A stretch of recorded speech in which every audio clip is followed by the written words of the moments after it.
Hello everyone, welcome to this new video. और आज इस वीडियो में हम बात करेंगे तीन इम्पोर्टेंट फैक्टर के बारे में। फर्स्ट है डेटा, जो डेटा आने वाला है यूएस के इन्फ्लेशन प्लस हमारे इंडियन इन्फ्लेशन।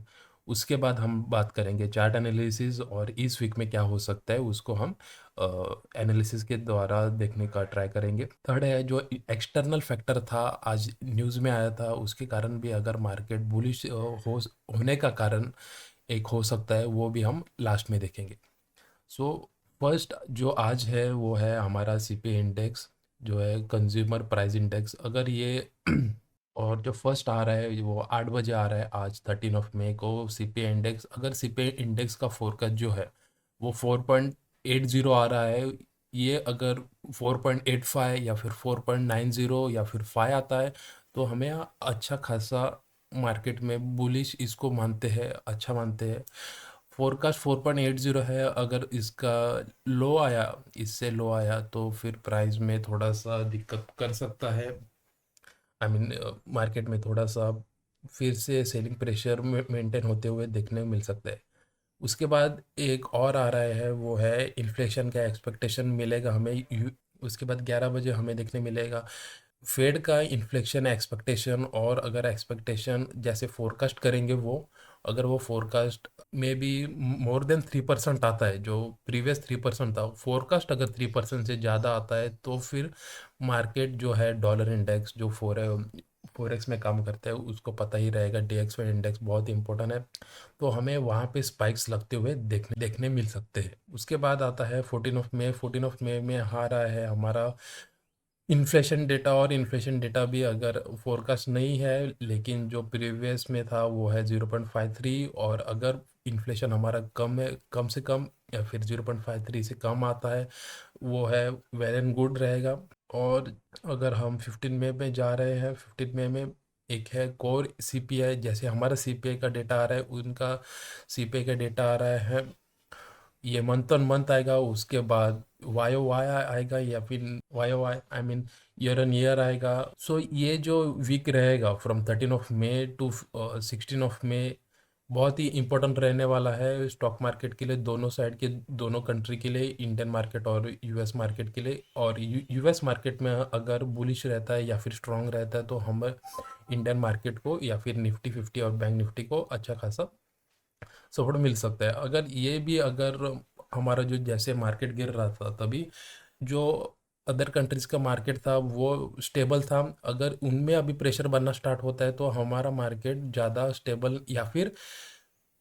स्टेबल या मीन साइडवेज या फिर कंसोलिडेशन में रह सकता है। बुलिश ट्रेंड में फिर टाइम लगेगा आने के लिए। सो ये हो गया हमारा इकोनॉमिक कैलेंडर का आउटलुक। और अभी हम मूव करेंगे हमारा चार्ट रीडिंग में। चार्ट रीडिंग में हमारे पास है फर्स्टली निफ्टी 50 में जाएंगे। अगर हम प्रीवियस डे में या फिर प्रीवियस जो डाउन ट्रेंड आ रहा था उसके बारे में हम देखेंगे तो हमें यहाँ पे एक चेंज ऑफ कैरेक्टर मिला। उसके बाद हमें देखने मिला ब्रेक ऑफ स्ट्रक्चर हो रहे थे, ब्रेक ऑफ स्ट्रक्चर हो रहे थे, और आज भी एक ब्रेक ऑफ स्ट्रक्चर हुआ, लेकिन यहाँ पर एक सपोर्ट नहीं था प्रीवियस डे में। मतलब प्रीवियस डे के टाइम पे जैसे ब्रेकआउट स्ट्रक्चर हो रहे थे ऐसे मेजर सपोर्ट एरिया नहीं थे। और यहाँ पे अगर आज हम देखेंगे 15 मिनट्स चार्ट पे हमें एक ऑर्डर ब्लॉक मिला है जो कि इम्पोर्टेंट था प्राइस को सपोर्ट देने में, या फिर ऑर्डर ब्लॉक जो रहते हैं उसमें लिमिट ऑर्डर रहते हैं बड़े इंस्टीट्यूशन के, और उसके कारण हमें एक अच्छा खासा स्पाइक देखने मिला है जो कि है सेकंड सेशन में।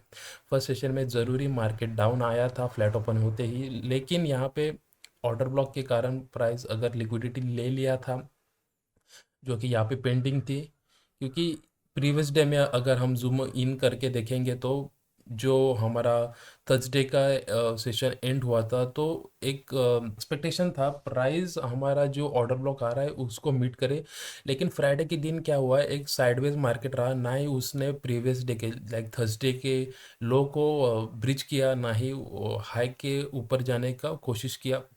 ज़रूरी यहाँ पे रेजिस्टेंस था और प्राइस कहीं ना कहीं इनसाइड कैंडल के जैसे क्लोज किया रहेगा।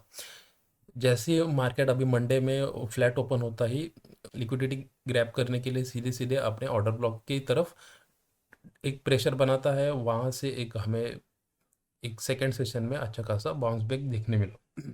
अभी यहाँ से और क्या हो सकता है हम देखेंगे। जैसे अगर सोचो डाउन ट्रेंड में प्राइस ब्रेक ऑफ स्ट्रक्चर जो एल है वो है लोअर लो को ब्रेक करते हुए प्राइस नीचे नीचे आ रहा था, और हमारे पास एक और नया लोअर लो बन चुका है, ठीक है।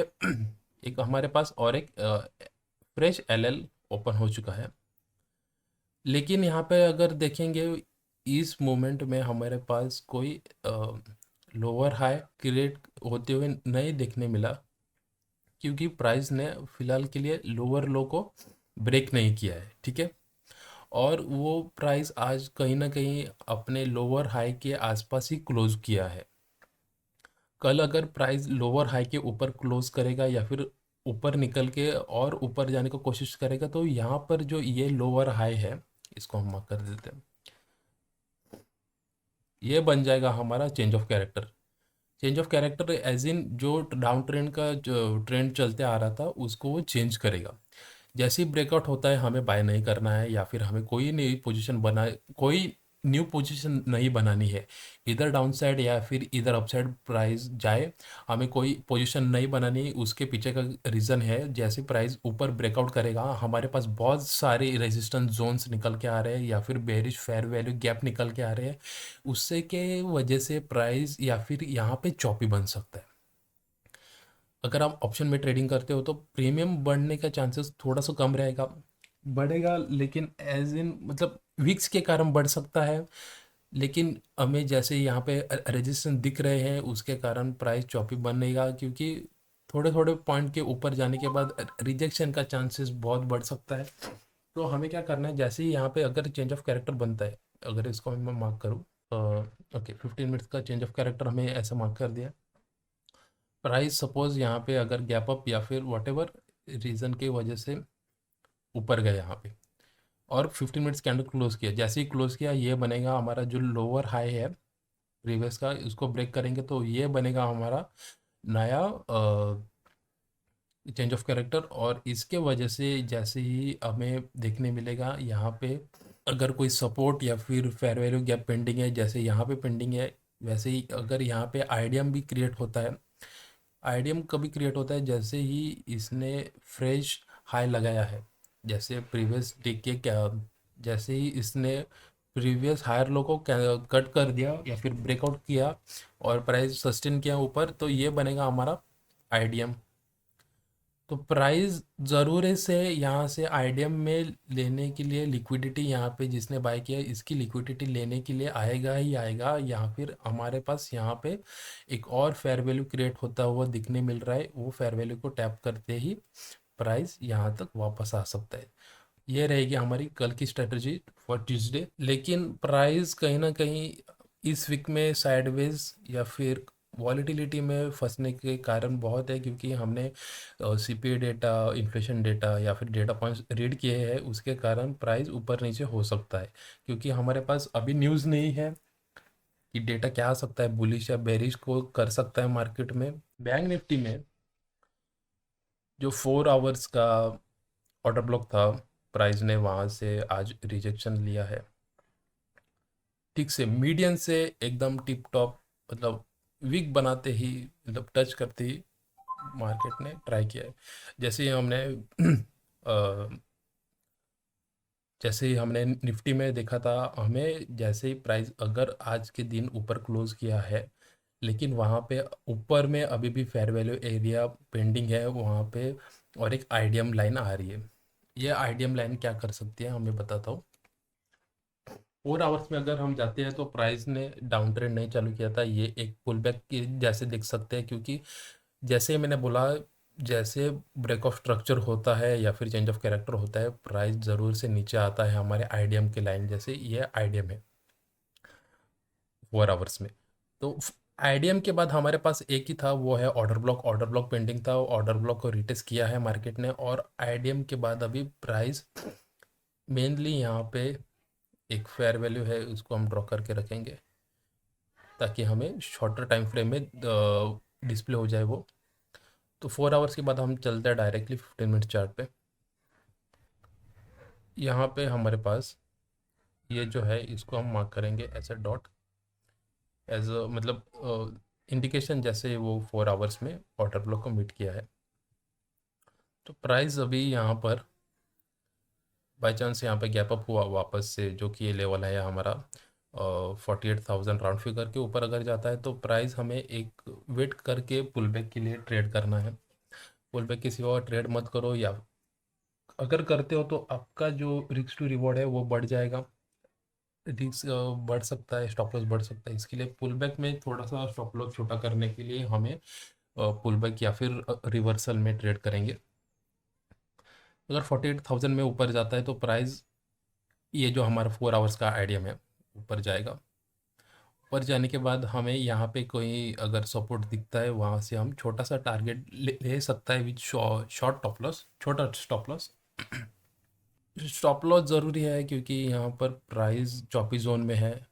प्राइस अगर डायरेक्टली हमारे 4 आवर्स के बेरिश फेयर वैल्यू गैप में अगर ओपन होता है तो यहाँ पर जो 15 मिनट्स में जो ऑर्डर ब्लॉक या फिर फेयर वैल्यू बनेगी उसका कुछ इम्पोर्टेंट नहीं रहेगा, क्योंकि 4 आवर्स का टाइम फ्रेम जो बड़ा है वो बहुत ही इम्पोर्टेंट है, और 15 मिनट्स का टाइम फ्रेम ज़्यादा इम्पोर्टेंट नहीं रखेगा। फिर प्राइस हमें डायरेक्टली नीचे जो प्राइस ने जो ऑर्डर ब्लॉक या फिर फेयर वैल्यू गैप छोड़े हैं आज के दिन में, वहाँ जाने के लिए वहाँ फिर प्राइस हमें जाके एक सपोर्ट बना सकता है, जो कि आ रहा है हमारे पास 47,133 और 46,983 के आसपास। यहाँ पे प्राइस फिर एक सपोर्ट बनाने का कोशिश करेगा। सो प्लान के अकॉर्डिंग या फिर लेवल के अकॉर्डिंग ही हम ट्रेड करने वाले हैं। जो रेजिस्टेंस हमारा 4 आवर्स में फेयर वैल्यू गैप में पेंडिंग है, वो है 48,784 और 48,457 में आ रहा है। उसको ध्यान में रखिए आप। सो ये हो गई हमारी निफ्टी बैंक निफ्टी की चार्ट एनालिसिस। और moving on to the third external factor, जो है आज हमारा अमित शाह जी ने एक एनडीटीवी में इंटरव्यू देते हुए स्टॉक मार्केट के बारे में जो बताया था, वो आप शॉर्ट में देखिए। 16 बार इससे भी बड़े गोते स्टॉक मार्केट ने लगाए। इसको चुनाव के साथ जोड़ना नहीं चाहिए। खैर, अफवाहों के कारण ऐसा हुआ भी होगा, तो 6 जून के पहले आप बाय कर लेना, 4 जून के पहले वो सूट अप करेगा। So this could be the reason, I think price ने आज एक स्पेकुलेशन लिया है, और हमारे जो ऑर्डर ब्लॉक थे बैंक निफ्टी में 4 आवर्स का और निफ्टी में भी 15 मिनट्स का था, वो प्लस जो एक्सटर्नल न्यूज़ ने जो मार्केट को एक बूस्ट दे या फिर सपोर्ट देने का काम किया होगा। So that's it for this video. अगर आपको ऐसा कंटेंट अच्छा लगता है, सिंपल या फिर direct on to the point, तो प्लीज़ सब्सक्राइब कीजिए, please support me. Thank you for watching.